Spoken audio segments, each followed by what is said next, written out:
Lego The Incredibles. This is another Legoized game of a popular TV or movie property. If you haven't seen these before, this company likes to take popular shows or movies and retell them with Legos. Don't expect a one-for-one retelling of the story, as they always like to put their own twist on it. Most of the time they do it to tell a joke, but sometimes, like for this game for example, they don't like killing off characters. Multiple characters who died in the Incredibles movies will live through this. Even the main villains survive, mainly so you can play as them in the game if you choose to. It's also because this game embraces a no-kill policy, or at least it did in this game. I can't remember if every character survives in all the other Lego games out there. Now, your character will never die, though. Don't worry about your health bars or even if you fall off anything. They don't make you redo a level and they barely penalize you at all. You just lose studs, which are the currency of this game, which you could use to buy stuff with it if you play the open world non-story missions. This game is made for kids, and the level of challenge is fairly low. That being said, sometimes it's hard to figure out what to do, only because the worlds that you interact with are very filled out with junk. They do it so you can smash the pieces in satisfaction, but it often feels very cluttered, and what you need to do might get lost in everything on the screen. Unfortunately, there's also game-breaking glitches, which makes trying to figure out what to do even harder. I played this whole game live on my YouTube channel a few days ago, and I'll link up to the first part of that live playing of this game at the end of this video. 3 times I ran into bugs. Once my character wouldn't move until I pushed him out of the obstruction, so it ended up being okay. But 2 other times it wouldn't let me switch characters, or it wouldn't open up an area I needed to explore. I had to reset my game and load the autosave it had done to fix it. While it does save quite often, it is annoying when these glitches happen. However, it's hardly more than a few minutes delay if you run into a problem. The world that you play in is filled to the brim with things to destroy.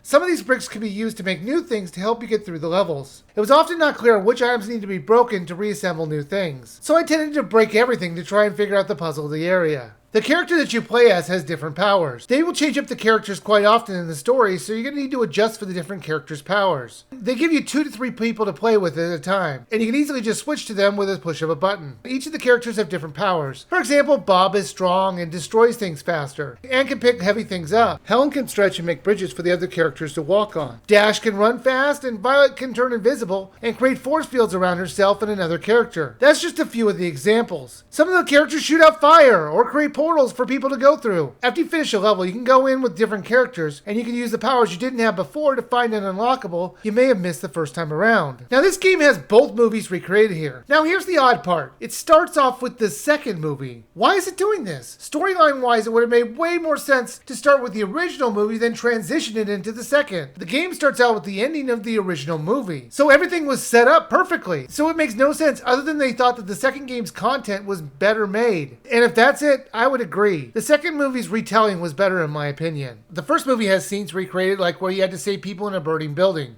You remember that 1-minute scene in the movie? Well, they stretched that out to about a 15 or 20-minute level. It's crazy! Plus the scenes that you thought they would probably make a level out of, they would just zoom through with cutscenes. Even the final battles were mostly cutscenes in both movie recreations. It's not that the story is running long. I believe this is the shortest Lego type game I've ever played when it came to the story. The story of both games can be completed in 6 to 8 hours. However, there's way more to this game than after the story. There's an open world to explore. It's a recreation of the city they live in, and the city has different districts, and in those districts there are crime waves with criminals to apprehend. There were races and hidden collectibles to find, so there was plenty to do. There was over 200 gold bricks to collect, which were the main collectibles to find, plus over 100 characters to unlock. So if you're a completionist, there is plenty for you to do. Lego's The Incredibles was alright. The gameplay for each of the movies was about 3 hours, and you're going to quickly move from one location to the next. I had minor issues with the loading times, but these were just little issues. Graphically, the game looked great. Everything was shiny, and it really looked like the world was created out of Legos. And it was always fun to destroy the creations that someone had built. However, I still think you should wait for this to go on sale. At $60, I don't think there's enough story-driven action to justify it. Wait for it to come down to about $30 or $40. How low you should get it will depend on how much you love The Incredibles. If you're a big fan, there's plenty of stuff here for you to enjoy for $40. But if this is just another Lego game for your kids, wait for it to come down to $30.